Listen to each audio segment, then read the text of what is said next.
믿음의 시련이라든지 믿는 사람이 받는 여러 가지 시험은 첫 번째 이런 의미가 있죠. 이 금이 금강석이 용광로 속에 들어가서 나올 때 금과 돌로 구분이 되듯이 시련이 올 때 그 믿음이 입증된다는 거예요.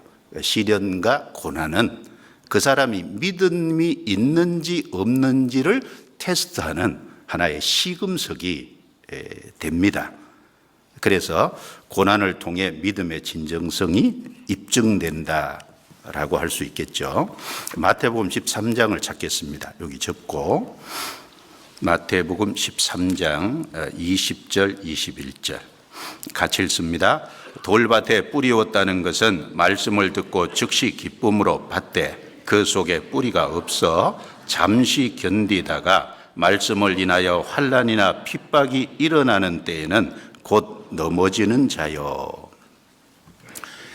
이 마태복음 13장에 씨 뿌리는 비유는 네 가지 밭이 나오잖아요. 길가 같은 밭, 돌짝밭, 가시밭, 좋은 땅. 좋은 땅에 뿌리웠다는 건 말씀을 듣고 깨닫는 자니, 네 번째 좋은 땅에 뿌리워서 말씀을 듣고 깨닫는 이것만 구원입니다. 나머지는 다 구원이 아니죠. 그래서 여기 돌밭에 얘기를 하면서 주목할 단어가요, 즉시, 그리고 잠시 견디다가, 잠시, 그리고 곧 넘어지는 자요. 곧 즉시죠. 자, 즉시, 잠시, 곧. 자, 말씀을 들으면 즉시 기쁨으로 받는데요. 말씀은 좋은 겁니다. 지옥 가는 사람이 제사함 받고 영원한 천국에 가게 됐다. 그 자체만으로도 말씀은 참 사람에게 기쁨을 주고 마음의 평안을 줘요. 그래서 내용 자체가 탁월하고 좋은 것이기 때문에 사람들은 그 자체를 거부하려고 생각을 별로 안 할 거예요. 즉시 기쁨으로 받대. 기쁨으로 받아요. 근데 그 속에 뿌리가 없다는 거예요. 이제 그것은 결국은 그 속에 진정한 생명이 없다는 겁니다. 그래서 잠시 견뎌요. 즉시 받고 잠시 견뎌요.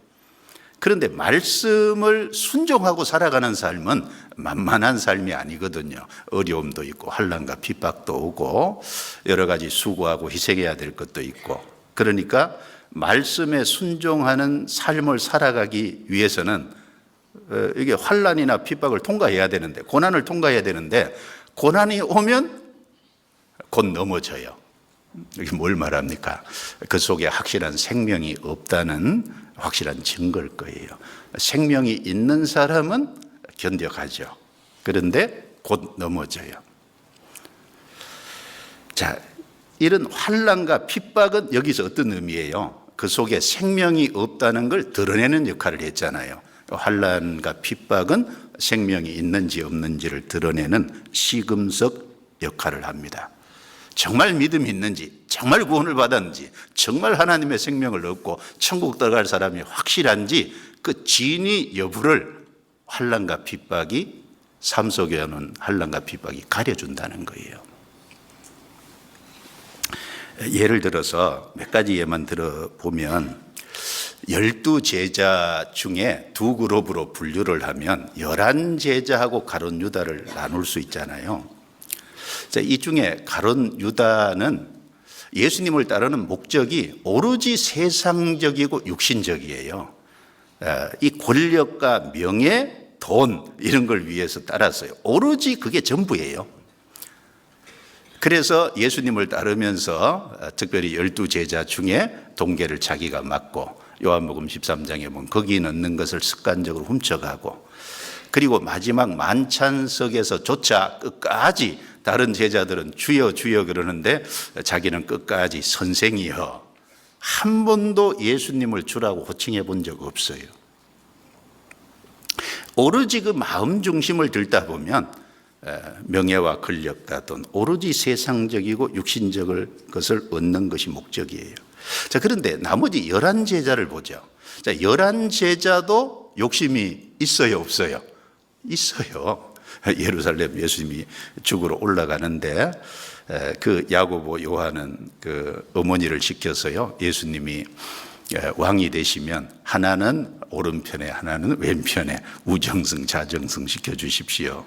그리고 다른 제자들은 그 얘기를 들을 때 서로 이제 분내고 다퉜어요.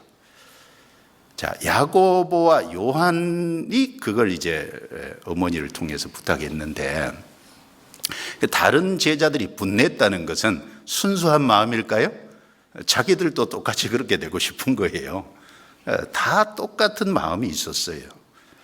그런데 그런 마음이 있었지만 그 마음 중심의 가장 근본적인 목적은 11제자는 영생 때문에 따른 겁니다.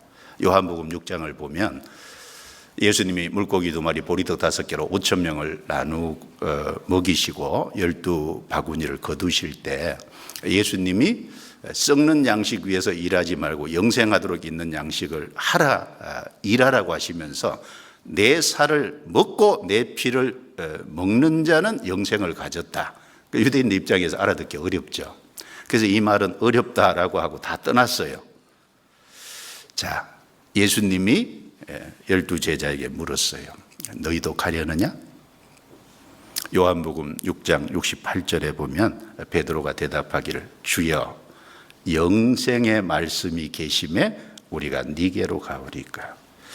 11제자는 다른 그것도 있었던 게 사실이에요. 그러나 마음 중심을 보면 예수님을 따르는 가장 중요한 목적은 영생이었어요.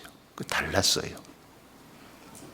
그래서 이제 어려움이 올 때 결국은 이제 드러나요, 그게. 그리고 초대교회 로마의 이제 대박해 때 AD 313년 로마가 기독교를 공인하기 전까지 그리스도인들은 로마 치하에서 많은 환난을 겪었어요. 그 환난은 믿는 그리스도인을 정말 그리스도인답게 순수하게 만들어줬잖아요. 그 안에 생명이 없는 사람들은 죽음까지 각오할 수가 없었어요. 확실히 믿는 사람들만 있었어요.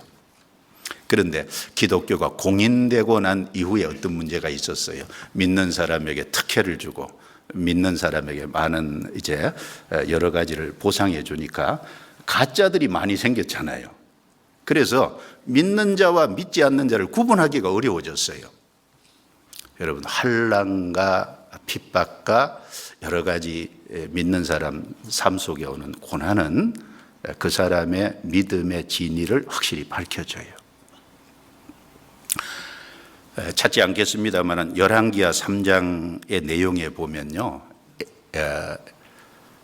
엘리사 시대예요. 엘리사 시대 때 그 북이스라엘 9번째 왕 여호람, 남유다의 4번째 왕 여호사밧, 그리고 에돔 왕이 이게 연합을 해서요 모압을 치러 출정을 했어요. 군대를 이끌고 출정을 하는데, 그런데 가다 보니까 마실 물이 없었어요.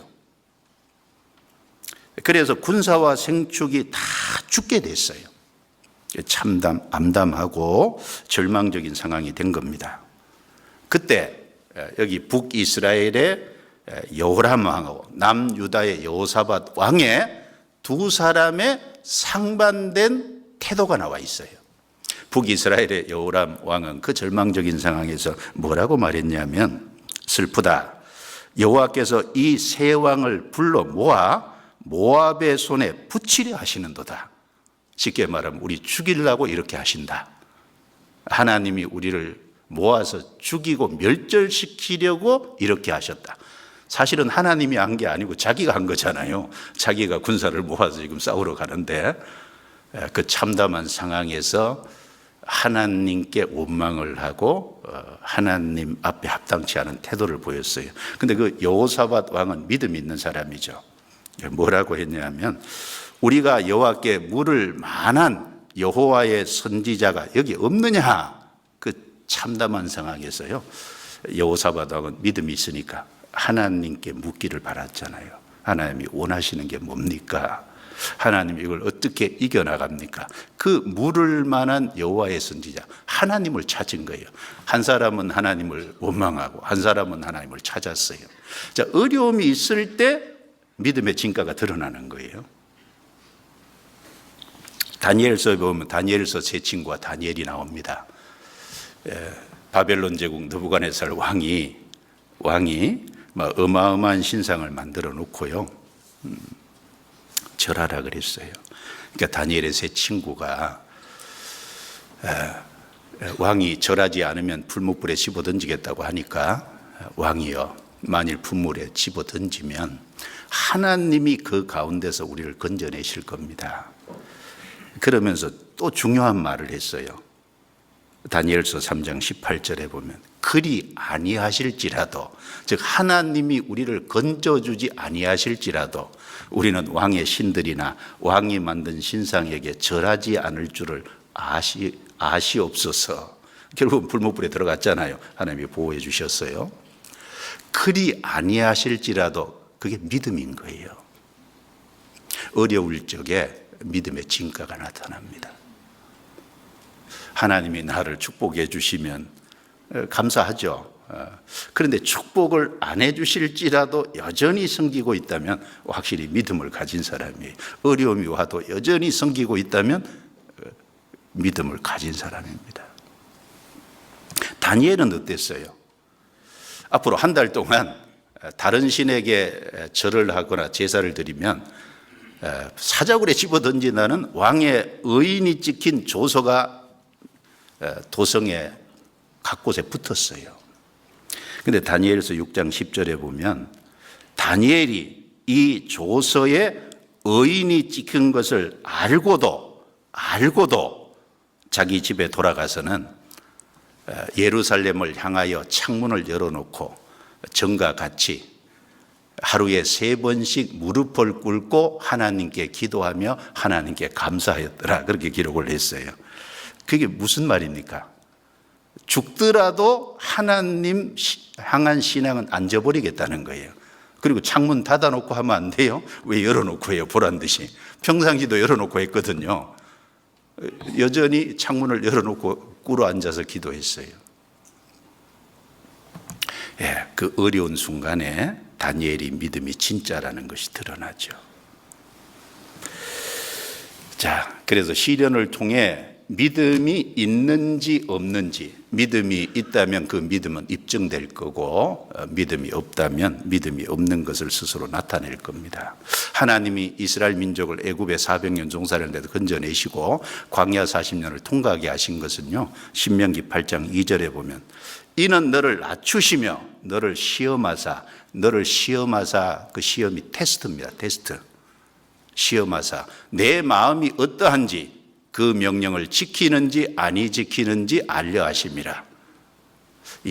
마음이 어떤지, 그리고 하나님 말씀에 순종하는지 안 하는지, 그 고난 속에서 어떻게 반응하는지를 하나님 보기 원하신 거예요. 하나님은 그 속에 믿음이 있다면 고난 속에서 그 믿음이 입증하고 밖으로 드러나기를 원하시는 거예요. 여러분, 고난은 믿음의 시금석입니다. 고난 속에서 믿음이 입증돼요. 그걸 통해서 하나님께 영광을 돌리는 거예요. 그리고 베드로전서 1장 다시 넘기겠습니다. 베드로전서 1장 7절을 보세요. 너희 믿음의 시련이 불로 연단하여도 없어질 금보다 더 귀하여, 불로 연단하여도 없어질 금보다 더 귀하여 그랬어요. 금강석이 용광로 속에 들어갔다 나오면서 그 돌과 금이 구분이 되고요, 높은 온도에 몇 번씩 들어갔다 나올 때마다 불순물이 쫙 제거되고 나중에는 아예 순금이 돼요. 순금이 깨끗한 순금이 됩니다. 불순물이 섞이지 않은. 자, 그 금은 귀하죠. 그런데 시련을 통과한 믿음은 더 귀하여 훨씬 가치가 있다는 거예요. 그런 금도 결국은 없어지잖아요. 그러나 시련을 통과한 믿음은 영원히 빛납니다. 자, 하나님 앞에 믿음이 있는 사람이 부요한 사람이에요. 그렇지 않습니까? 요한계시록 3장 18절에 보면 내가 너를 권하노니 내게서 불로 연단한 금을 사서 부요하게 하고, 하나님께서 라오디게아 교회에 얘기하기를 내게서, 하나님에게서 불로 연단한 금을 사서, 자, 불을 통과한 연단된 금처럼 시련을 통과한 믿음을 가지라는 거예요. 그래서 부요하게 하고, 시련을 통과한 믿음은 가치가 있습니다. 부요한 거예요. 여러분, 누가 하나님 앞에 부요해요? 믿음이 있는 사람이 부요한 거예요. 성경 누가복음 12장에 보면 예수님이 말씀하신 비유 중에요, 한 부자가 한 해 농사를 잘 지었어요. 그래서 창고를 더 크게 짓고 스스로에게 말하기를 내 영혼아, 여러 해 쓸 물건을 많이 쌓아두었으니 평안히 쉬고 먹고 마시고 즐거워하자 하리라 하되, 하나님은 이르시되 어리석은 자여, 오늘 밤에 내 영혼을 도로 찾으리니 그러면 내 예비한 것이 네 것이 되겠느냐.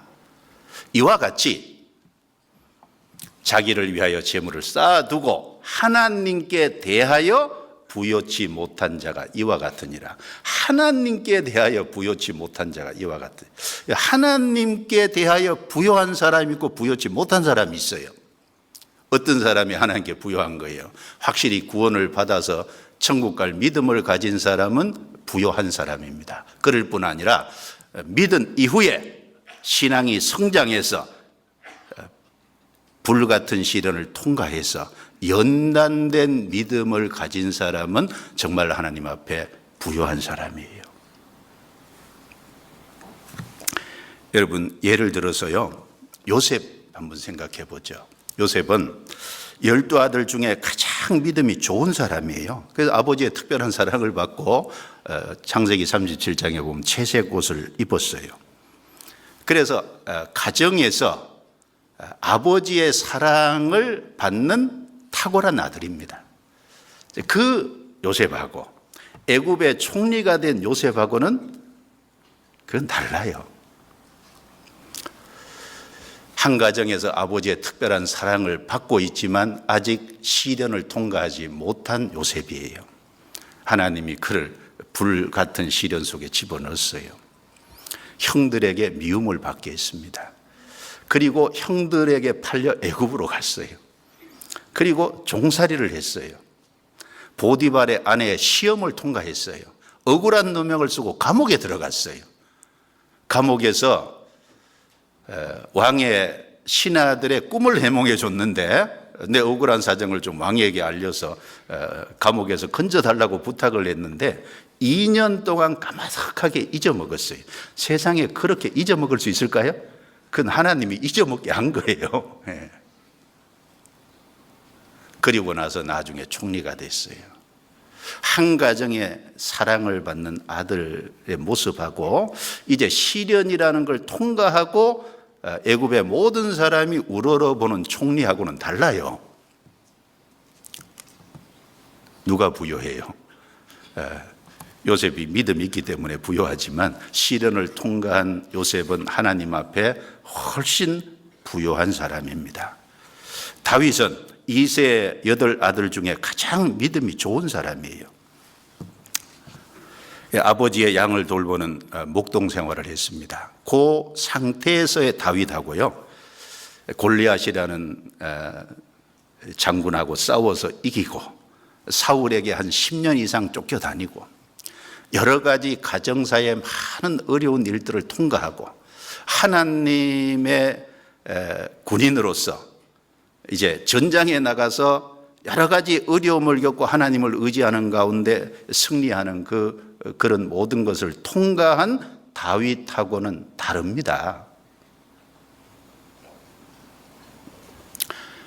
다윗은 그런 모든 시련을 통과하고 정말 하나님 앞에 부요한 자가 됐어요.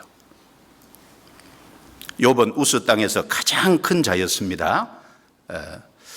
욥기 1장 2장의 욥은 물질로도 믿음으로도 그 당시에 가장 탁월했어요. 그런데 욥기 1장 2장의 욥하고 다 통과하고 나서 욥기 42장의 욥하고는 달라요. 욥기 42장의 시련을 통과한 욥은 달라져 있습니다. 욥기 42장의 욥은 정말 하나님 앞에 부요한 자인 거예요. 하나님이 우리에게 뭘 주기 원하실까요? 야고보서 2장 5절에 보면 하나님이 세상에 대하여는 가난한 자를 택하여 믿음에 부요하게 하시고 그랬습니다. 세상에 대하여는 가난한 자를 구원해서 믿음에 부요하게 하시기를 원하는 거예요. 누가 부요해요? 라오디게아 교회는 부자였어요. 육신적으로는 많은 것을 갖고 있었어요. 그래서 계시록 3장 17절에 보면 나는 부자라 부요하여 부족한 것이 없다. 하나님은 이르시되 내 공고한 것과 가련한 것과 가난한 것과 눈먼 것과 벌거벗은 것을 알지 못하도다. 자, 라오디게아 교회 성도들은 나는 부자라 그랬어요. 근데 하나님은요 가난하다고 했어요. 그런데 요한계시록 2장의 서머나 교회 성도들에게는 요한계시록 2장 9절에 보면 내가 내 환난과 궁핍을 아노니 실상은 내가 부요한 자니라 그랬어요. 이 서머나 교회에 환난이 있고 궁핍이 있었잖아요. 시대적으로는 그 기독교가 공인되기 전에 초대 교회 시대입니다. 그래서 기독교 박해 시대예요. 기독교 박해 시대. 얼마나 많은 박해를 받았어요. 그리고 거기 나오는 궁핍이라는 단어가요, 끼니조차 정상적으로 먹기 어려운 궁핍이라는 단어예요.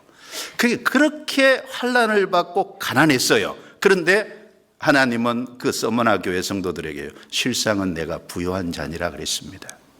자, 하나님 앞에 우리 각자는 부요하다고 평가를 받고 있을까요? 가난한 자라고 평가를 받고 있을까요? 내 공고한 것과 가련한 것과 가난한 것과 눈먼 것과 벌거벗은 것을 알지 못하도다. 그러나 실상은 내가 부요한 자니라. 하나님 앞에 우리 각자는 어떤 평가를 받고 있는지 좀 생각해 봐야 돼요. 그리고 우리가 형제 자매들을 볼 때 외적으로 보이는 것을 가지고 평가하면 안 됩니다. 그건 하나님의 평가가 아니에요. 하나님은 믿음이 부요할 때 부요하게 보십니다. 그래서 믿음에 부요하고 하나님 앞에 부요한 사람이 되려면 시련을 통과한 믿음을 가져야 돼요. 그 사람이 하나님 앞에 참으로 부요한 자예요.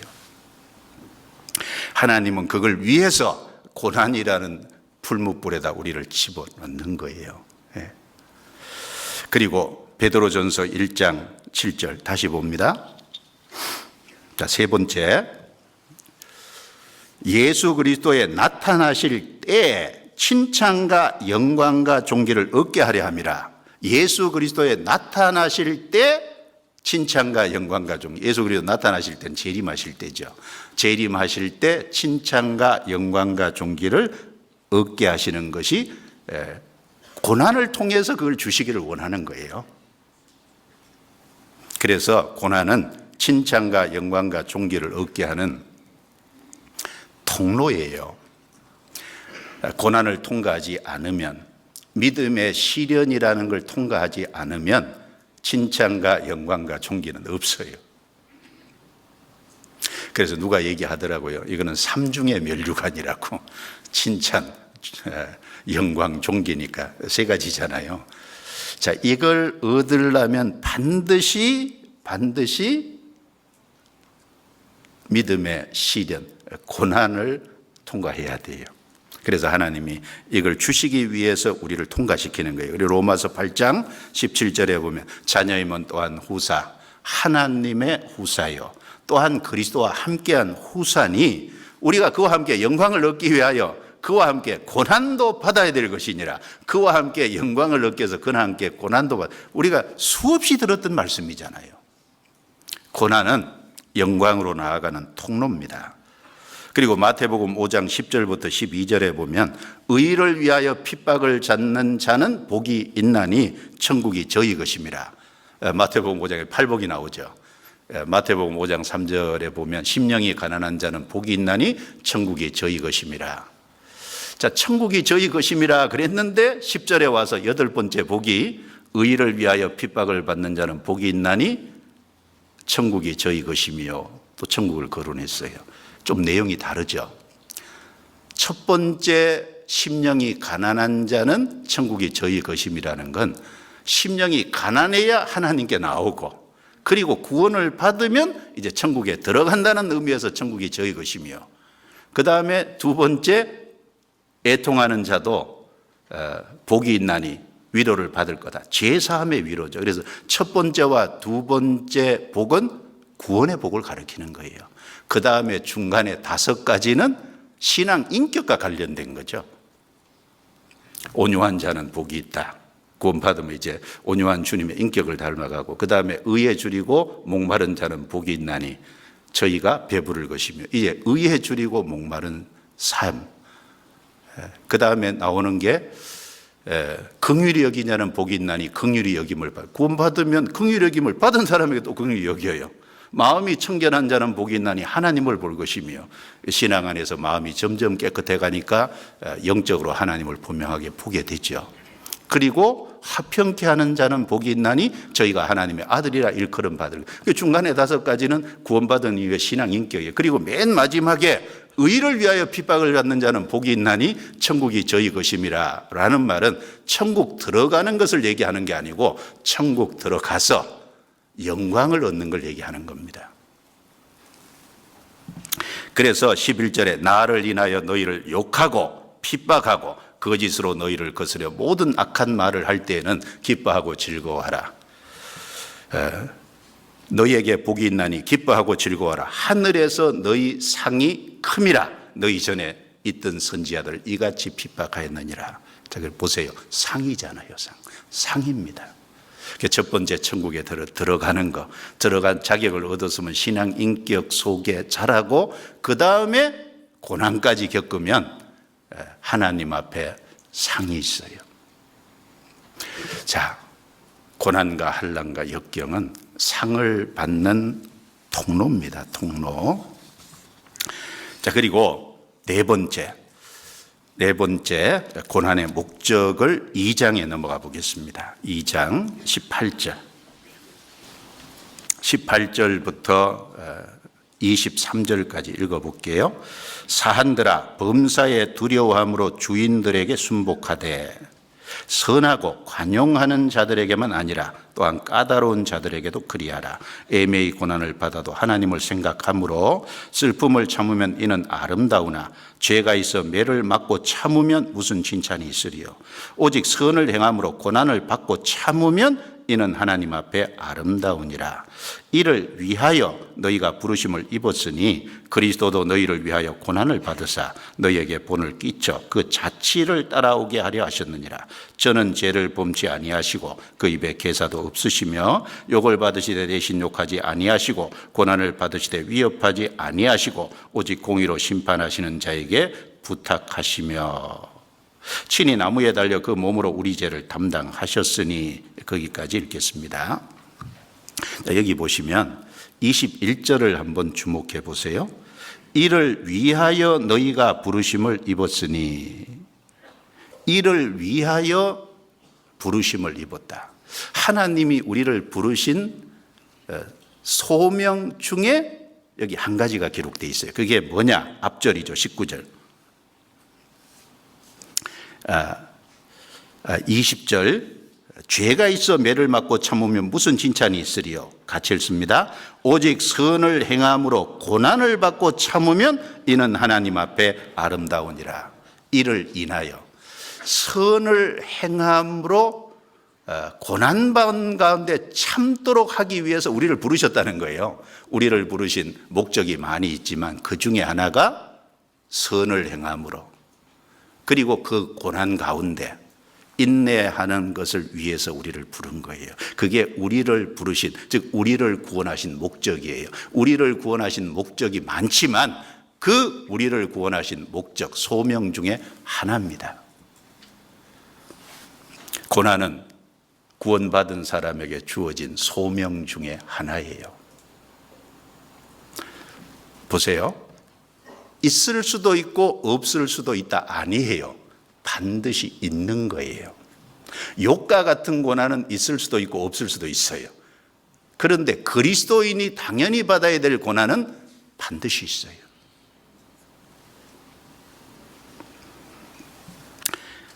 그래서 앞서간 믿음의 선진들 중에요, 고난받지 않는 선진들은 없습니다. 노아, 아브라함, 이삭, 야곱, 요셉, 모세, 여호수아, 앞서간 구약시대 많은 선지자들, 다윗, 누가 고난을 안 받았어요? 선을 행하고 고난을 받는 가운데 참도록 우리를 부르신 거예요. 그게 목적이에요. 고난받는 가운데 참도록 하기 위해서 부르신 거예요. 여기 분명히 그렇게 말씀하셨잖아요. 그 대표적인 사람이요, 다윗입니다. 다윗은 선으로 악을 이긴 사람이에요. 다윗은 사울에게 쫓겨다녔어요. 한 10년 이상 쫓겨다녔어요. 2번이나 다윗이 사울을 죽일 기회가 있었어요. 도망다니는 가운데서 사무엘상 23장에 보면 사울이 어쩐 여는지 다윗이 숨어있는 굴 속에 들어왔어요. 다윗의 신하들은 죽일 수 있는 철호의 기회라고 생각을 했어요. 다윗이요, 칼을 꺼내서 사울의 옷자락을 샥 베었어요. 그때는 전쟁하는 칼이니까요, 아주 날카로웠겠죠. 샥 뱄어요. 그런데 마음에 탁 찔렸어요. 자, 사울을 죽인 게 아니고, 팔을 벤 게 아니고, 옷자락을 살짝 뱄는데, 그런데 마음에 딱 찔린 거예요. 아, 이 사람, 나를 지금 박해하는 사람이고, 나를 죽이려고 하는 사람이지만, 이 사람 하나님의 기름 부음을 받은 사람인데 하나님이 그걸 마음에 생각하게 한 거예요. 내가 죽이는 것이 합당치 않다. 마음에 딱 찔리는 것이 내가 죽이는 게 합당치 않다는 하나님의 뜻인 줄 알고요, 안 죽였어요. 그 다음에 두 번째, 사무엘상 26장에 가면 계속해서 다윗을 추격해 오는데, 이 추격해 오는 가운데 사울의 진에 사울과 모든 군인들이 다 잠자게 만들어 버렸어요. 다윗에게 하나님이 사실은 어떡하나 보신 거예요. 그래서 그 진영에 들어가서 죽일 수 있는 기회예요. 옆에 신하가 죽이자고 했어요. 그런데 다윗이 역시 기름 부음 받은 자 내가 죽이는 것이 옳지 않다. 그가 전장에서 죽든지 하나님이 그를 죽이시든지 그 하나님의 손에 맡겨야 될 일이라고. 그래서 창과 물병만 살짝 가지고 나왔어요. 죽일 수 있는 기회가 있었는데 안 죽였다는 것을 알리기 위해서 그렇게 한 거예요.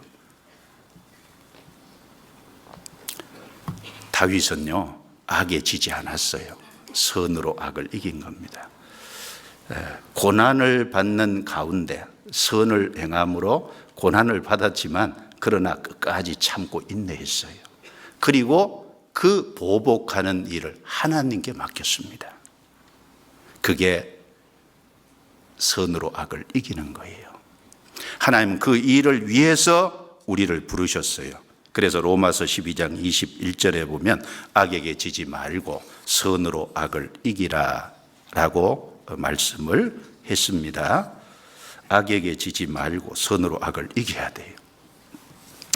그래서 20절에 오직 선을 행함으로 고난을 받고 참으면 이는 하나님 앞에서 아름다우나, 앞에 19절에도 애매히 고난을 받아도 하나님을 생각함으로 슬픔을 참으면 이는 아름다우나, 21절에 이를 위하여 너희가 부르심을 입었으니, 우리는 그 일을 위해서 부르심을 받았어요. 그리고 그 길은 예수님이 앞서가셨어요.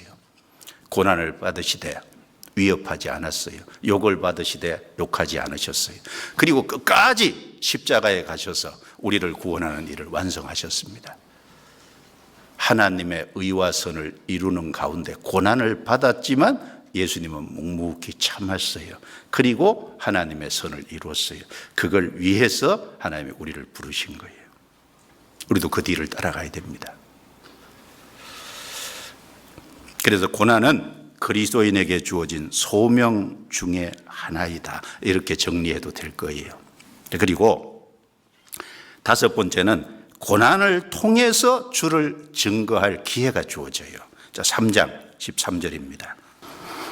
3장 13절부터 17절까지를 제가 읽습니다. 또 너희가 열심으로 선을 행하면 누가 너희를 헤아리요. 그러나 의를 위하여 고난을 받으면 복 있는 자니 저희의 두려워함을 두려워 말며 소동치 말고 너희 마음에 그리스도를 주로 삼아 거룩하게 하고 너희 속에 있는 소망에 관한 이유를 묻는 자에게는 대답할 것을 항상 예비하되 온유와 두려움으로 하고 선한 양심을 가지라. 이는 그리스도 안에 있는 너희의 선행을 욕하는 자들로 그 비방하는 일에 부끄러움을 당하게 하려 함이라. 선을 행함으로 고난받는 것이 하나님의 뜻일진데 악을 행함으로 고난받는 것보다 나으니라.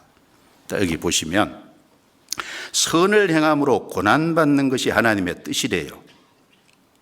그럼 구원을 받은 사람들이 선을 행하는 가운데 고난을 받는 것이라면 어떻게 생각해야 될까요? 아, 하나님의 뜻이 이루어지고 있구나. 이렇게 받아들이면 틀림없잖아요. 그리고 14절에 보면 의를 위하여 고난을 받으면 복 있는 자니, 왜 고난을 받는 것이 복이 있을까요? 왜 복이 있냐면 저희의 두려워함을 두려워 말며 소동치 말고, 여기 저희는 안 믿는 불신자예요. 불신자는 어려움과 고난과 환난이 오면 두려워해요.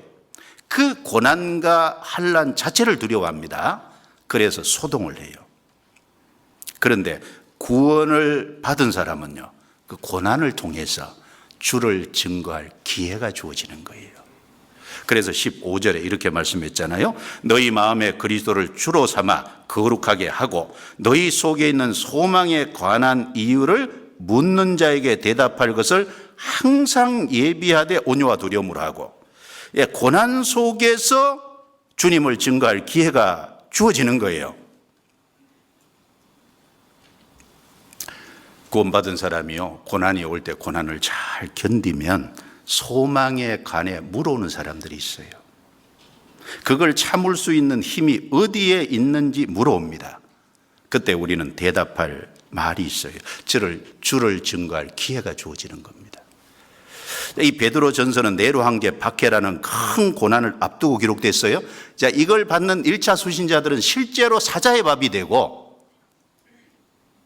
몸에 기름이 부어져서 네로 황제의 뜰을 밝혔어요.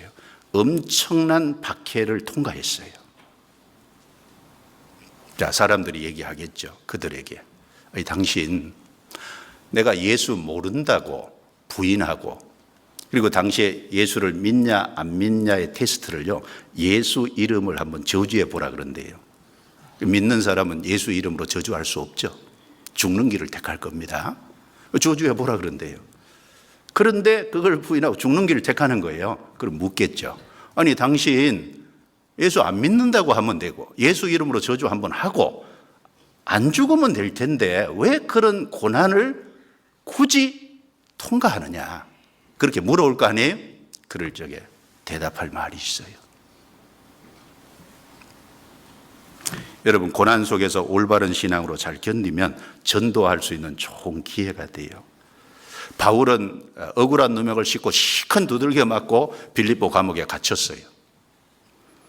그런데 그 감옥 속에서 간수장이 물어봤잖아요. 선생들아, 우리가 어떻게 하여야 구원을 얻으리까? 물어오는 사람이 있어요. 그 고난 속에서 왜 물어왔어요? 기도하고 찬송했거든요. 어떻게 그럴 수 있냐? 나도 그 믿음을 본받고 싶다. 나도 그 믿음을 갖고 싶다. 물어온 거잖아요. 바벨론 제국의 다니엘 세 친구 풀무불 속에 들어갔다 나왔어요. 다니엘 사자굴 속에 들어갔다 나왔어요. 그 고난을 잘 견디고 통과함으로 바벨론 제국에서 하나님을 증거할 기회를 가졌잖아요. 그래서 이스라엘 백성들이 이스라엘 땅에 있을 때는 우상을 섬겼어요. 그런데 바벨론 제국에 갔다가 돌아와서는 우상 숭배하는 게 싹 없어졌어요. 왜요? 우상 별거 아니더라고 말이에요. 다니엘의 세 친구, 다니엘이 경험한 그 하나님의 능력을 실제 이스라엘 백성들이 봤거든요. 이스라엘 백성들이 신앙 회복돼서 돌아왔잖아요. 그리고 바벨론 제국 그 치하에, 페르시아 제국 치하에 하나님을 증거할 기회를 가졌어요. 그래서 고난을 잘 견디면 주를 증거할 분명한 기회가 돼요. 우리가 이런 큰 고난은 안 겪더라도 우리 삶 속에 이런저런 고난을 믿음으로 잘 극복하면 우리 주변의 사람들이 그 믿음으로 견딜 수 있는 그 속에 그 기쁨, 그리고 그 믿음으로 견디는 그걸 통해서요, 물어올 거예요. 전도의 기회가 틀림없이 될 겁니다. 그래서 하나님이 고난을 주시는 거예요.